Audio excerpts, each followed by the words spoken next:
আজ সকালে এত কুয়াশা ছিল, 12টার পর যে রোদ উঠবে এক ফোঁটাও কিন্তু ভাবিনি। তারপর 12টার পর দেখলাম একটু রোদ উঠলো, মানে একটু হলেও তাও মনটা শান্তি পেল। দেখবে শীতের দিনে হালকা রোদ উঠলেও কিন্তু বেশ ভালো লাগে। আর এসেছে বুনু, বুনু আর আমি গিয়েছিলাম একটু বাজারে, কিছু টুকিটাকি জিনিস কেনাকাটা ছিল।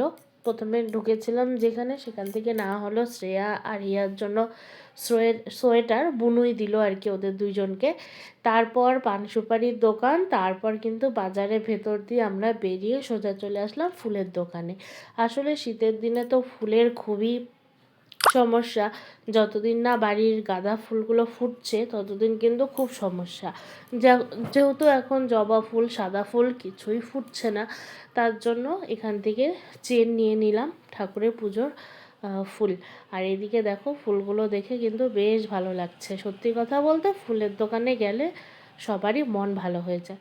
তারপরে এসেছিলাম শপিং মলে। আসলে শপিং মলে যেটা মেন কেনার ছিল সেটা হচ্ছে কফি, বাট এসে দেখি কফিতে মানে কোনো অফার নেই। আর ছোটোগুলো ছিল না, সবগুলোই বড় বড়, সবগুলোর প্রাইসই 500 টাকার উপরে, মানে 700 800 900 এরকম প্রাইসের মধ্যে ছিল।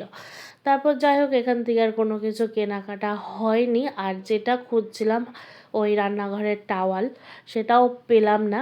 আসলে যেটা ছিল সেটা সাইজে একদমই ছোট, তো সেজন্য আর কেনাকাটি হয়নি। মানে এখানে আজকে আমাদের সময়টা পুরোটাই নষ্ট হয়ে গেছে।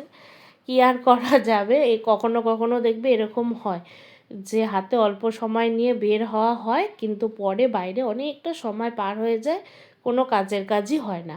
তারপর যাই হোক যেটুকু টুকটাক কেনাকাটা ছিল করে তারপর এখন কিন্তু আমরা বাড়ির উদ্দেশ্যে রওনা দিলাম। আমরা ভেবেছিলাম তাড়াতাড়ি হয়ে যাবে, বাট অনেকটা দেরি হয়ে গেল জানো। টাটা।